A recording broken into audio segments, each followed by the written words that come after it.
हाय हाय हाय कप्तान, तेरे ये दो स्कोर कैसे उतारेगा पाकिस्तान ये कर्ज।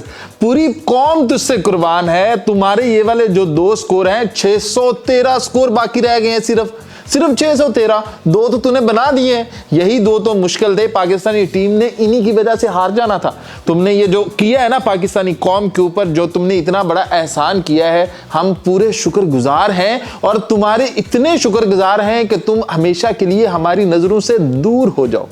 हमें कप्तान क्या, हमें टीम में खेलते हुए नजर ना हो काफी अरसे तक, जब तक हमारे दिल, वो कहते हैं ना कि हमारे दिल को इतनी ठंडक मिली हुई है, हमारे दिल को तूने इतनी ठंडक देती है, जब तक इसमें थोड़ी सी गर्मी पैदा नहीं ना हो जाती, हमें तड़पने दो। हम तड़पे कि शान मसूद, यार शान मसूद को होना चाहिए था पाकिस्तानी टीम, हमें ऐसे तड़पने दो, हमें गिड़गिड़ाने दो। हम कहें कि यार शान मसूद को लाओ, शान मसूद को लाओ। तुम कहो कि नहीं, मैं तुम लोगों को और सजा दूंगा। हम इसी चीज के हकदार हैं। हमारे ऊपर ये करो, हमारे ऊपर ये वाला जुल्म करो, हम रेडी हैं। तुम आओ और हमें वो कहते हैं ना, हमारे ऊपर इस जुल्म के पहाड़ तोड़ डालो। तुम पाकिस्तान आके ना, तुमने साउथ अफ्रीका के अंदर जो गुल खिलाने थे खिला लिए। वो पाकिस्तानी पिचेज थी जिनके ऊपर घास उड़ा दो, सब कुछ वो चिपटी कर दो, फिर मैं देखता हूं कैसे जीतते हैं। वो आकिब जावेद ही था जो निकाल कर ले गया तुम्हें वहां से 2 टेस्ट, और तुम्हें एक और सीरीज का तोहफा मिल गया। लेकिन क्या तोहफा दिया है तूने पाकिस्तानी कौम को। पहला टेस्ट मैच हम इसलिए हारे, तुम्हारे जैसी खूबसूरत कप्तानी थी हमारे पास, हमारे ऊपर तुम्हारी वो उस कप्तानी का ठप्पा लगा हुआ था, इसलिए हारे। दूसरा मैच क्यों हारे ये भी तुम्हें पता होगा, हमारे बताने से तुम्हें मेरा ख्याल है कि कोई जरूरत नहीं है।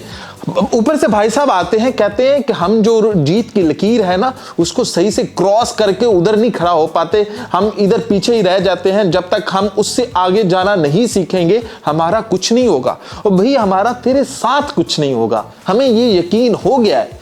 हमारा तेरे बगैर ही कुछ होना है। हमने अगर क्रिकेट को, हमने कोई ओडीआई क्रिकेट को बेहतर बनाया है, उसमें रिजवान को लेकर आए हैं, तो भाई तुझसे भी जान छूट जानी चाहिए। भाई सिलेक्टर्स, कोई नजर आ रही है इसमें कप्तानी की एक छोटी सी रमक भी नजर आई है? भाई प्रेस कॉन्फ्रेंस करके इतना बता दो कि भाई ये कप्तानी इसने की है, ये वाले स्किल आपने देखे नहीं है। शायद हमारी वो आंखों के आगे अंधेरा आया हो, सूरज की इतनी रोशनी थी, लेकिन फिर भी हमें देखते हुए हो सकता है कैसे हमारी केबल चली गई हो, हमारा इंटरनेट चला गया हो, ऐसा कुछ हुआ हो, हमें यह मसला हुआ हो। तुम लोग बता दो कि क्या इसकी वो ऐसी कौन सी खूबी है जिसकी वजह से ये भाई साहब कप्तान है। माशाल्लाह माशाल्लाह, ऐसे कप्तान से हम बिल्कुल नहीं सदके, इसे हम बिल्कुल नहीं इस पर कुर्बान। और भाई ये क्या है, ये कौन सा तोहफा है? भी 615 तो ऐसे खा लिए जैसे कोई बात ही नहीं।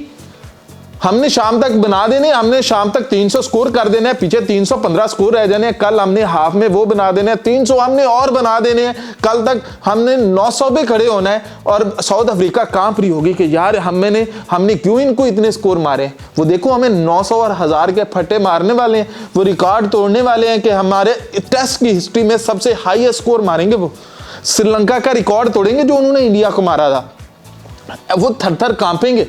लेकिन ये तो भाई अपनी ही टांगे ऐसे कपकपा के भाई चले गए, और फिर ऐसे जा रहे हैं जैसे पता नहीं कोई 199 पे खड़ा था। एक स्कोर से इसकी डबल सेंचुरी नहीं हुई। और भाई साहब, तो बाहर गेंद जा रही है, कोई स्टंप के अंदर गेंद नहीं है, बाहर गेंद जा रही है, उसको बैट लगाकर एज देकर कैच देकर घर जा रहे हो। ऐसा तुमने कभी कुछ किया है? वो साउथ अफ्रीका को देखा है, उनके बॉलर्स क्या कर रहे हैं? तुमने अपने बॉलर्स को बताया कि कौन सी लाइन और लेंथ के ऊपर बॉलिंग करनी है, कहां पर तुम्हारी फील्ड सेट है, बॉलर्स तुम्हारे ने बॉलिंग कहां पर रखनी है, कोई बताया था उनको? शाबा भी तेरे शाबा, तू साडे वो कहते हैं ना पंजाबी में मंगरूल है।